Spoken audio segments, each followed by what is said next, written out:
Did Microsoft just kill Zuck's Metaverse? Well, Microsoft has killed the Mark Zuckerberg venture of Metaverse. Even though Microsoft hasn't launched its Metaverse, still, it has changed the entire game, as there will be no need of building a VR headset too. It seems ridiculously amazing, as we all know Zuck is so much into this as he has recently changed the name of his company, Facebook, to indulge in the world of Metaverse.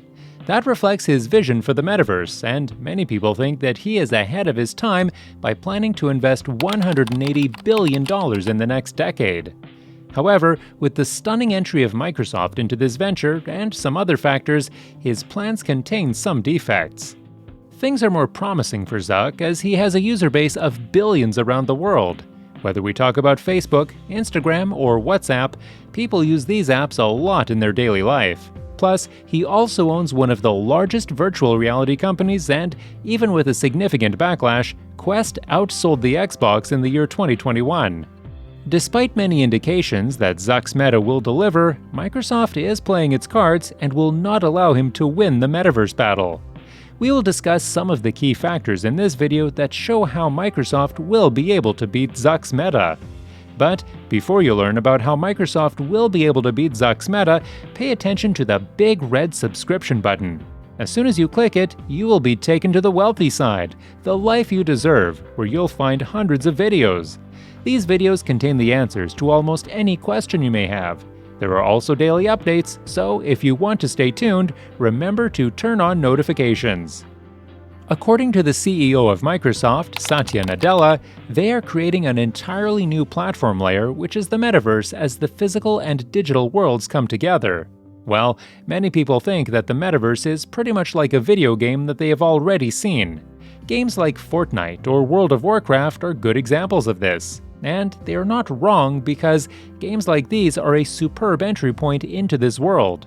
However, in the longer run, we're going to see things changing drastically.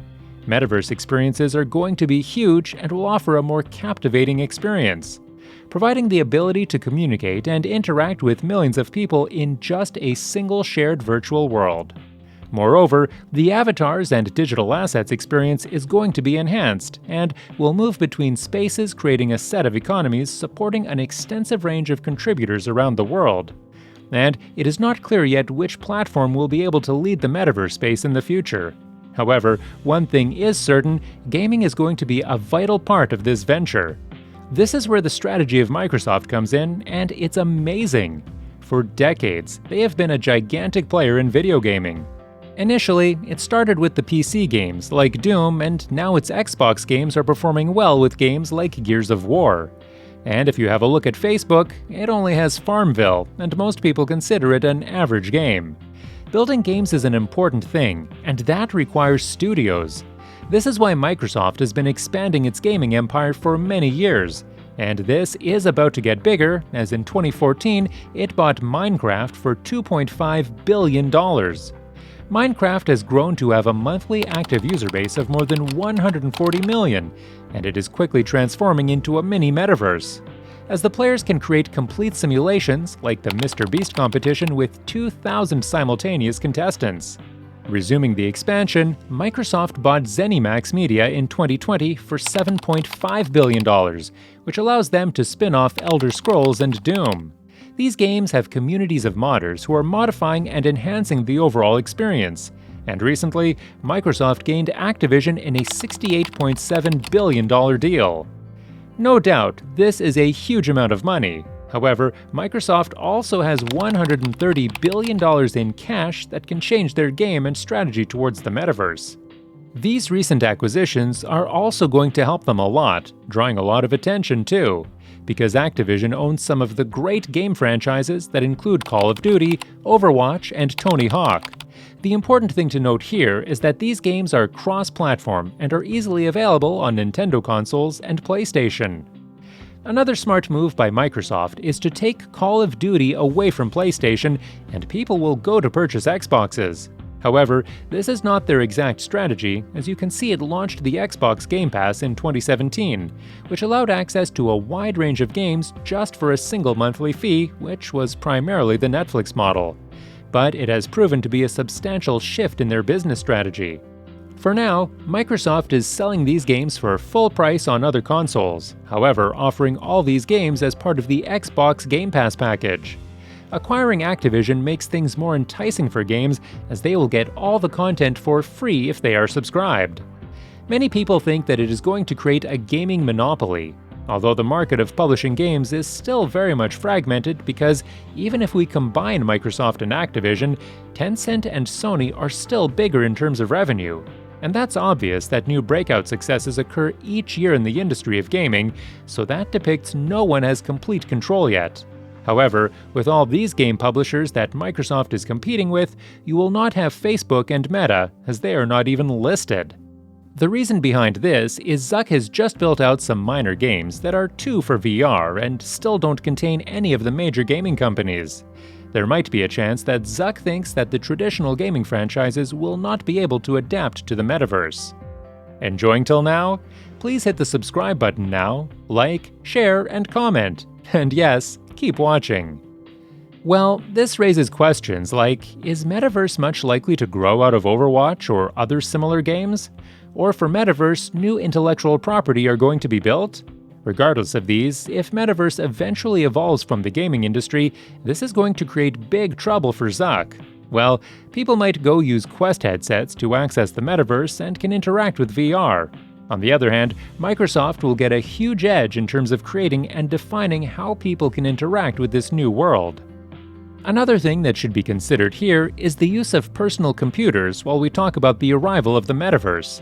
Because we have seen how computers wound up in every house in the world and want one in their house. However, if we look back to when the personal computer was released, many people do not have any interest in them. They're considered to be glorified calculators while being bulky machines.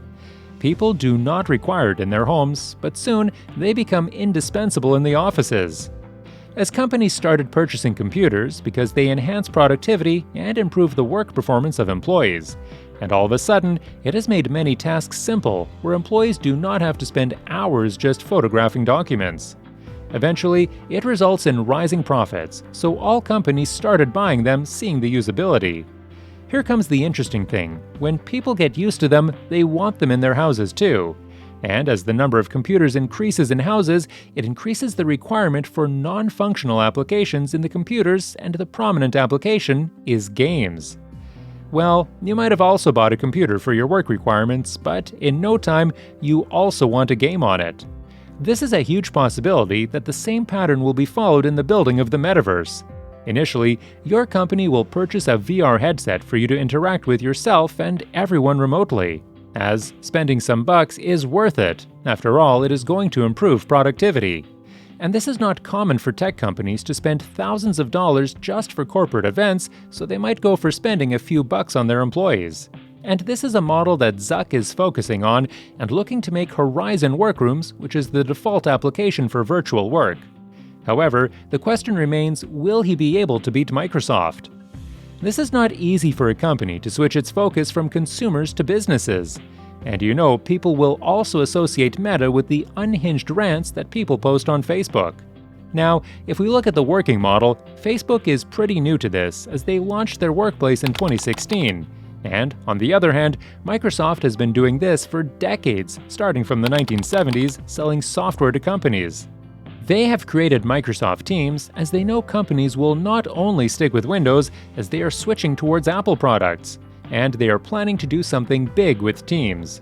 Well, it started with the simple sharing of documents and video chat, but they are slowly growing deeper into the Metaverse concept. And if you consider Metaverse as a kind of mirror world in which you will be able to interact with applications and data in a more immersive way, Microsoft is having an edge here. They are also moving away from the single computing platform to work anywhere. This is why you can utilize Teams to chat with others, even on a MacBook, or can steam Gears of War to your iPhone. Their approach is not to put people into a piece of hardware and stick to it. This is going to be a huge advantage in the longer run. With a strong foothold with business users, Microsoft is creating a huge empire in gaming too. It's becoming tough for Zuck now, but he doesn't seem to be backing down. Why is this so? Let's find out. Predicting the future is hard, and if you can make a prediction, this can make you wealthy. But there is a problem because you might be able to see the future clearly in some circumstances, but you are not still able to execute your strategy. This is exactly what happened to Bill Gates around 3 decades ago. This was 1995, when Bill Gates was doing great by revolutionizing workplaces. And at that time, he mapped out what he thinks will come next, making key predictions like cars with large displays having real-time maps, and people going to buy things with their phones and also having smart control over their homes. These predictions primarily came true, but not for Microsoft, as they know how a smartphone is going to work, but they are never able to gain market share against companies like Google and Apple. The same goes for maps and payments, as Google and Apple are dominating in these areas. So, what exactly does it indicate? Even though Bill Gates' predictions are correct, it does not ensure you are going to win. And there is a possibility that the thing that Zuck laid out will be true, as we will be wearing and interfacing in the virtual reality. However, Meta would wind up with nothing to do with it. Microsoft has indeed missed the internet and mobile revolution because they're more focused on Windows OS. But Microsoft can become more agile and competitive in new sectors once Satya Nadella decouples Windows from the rest of the company. Did you enjoy the video? Please hit the subscribe button, like, share, and comment.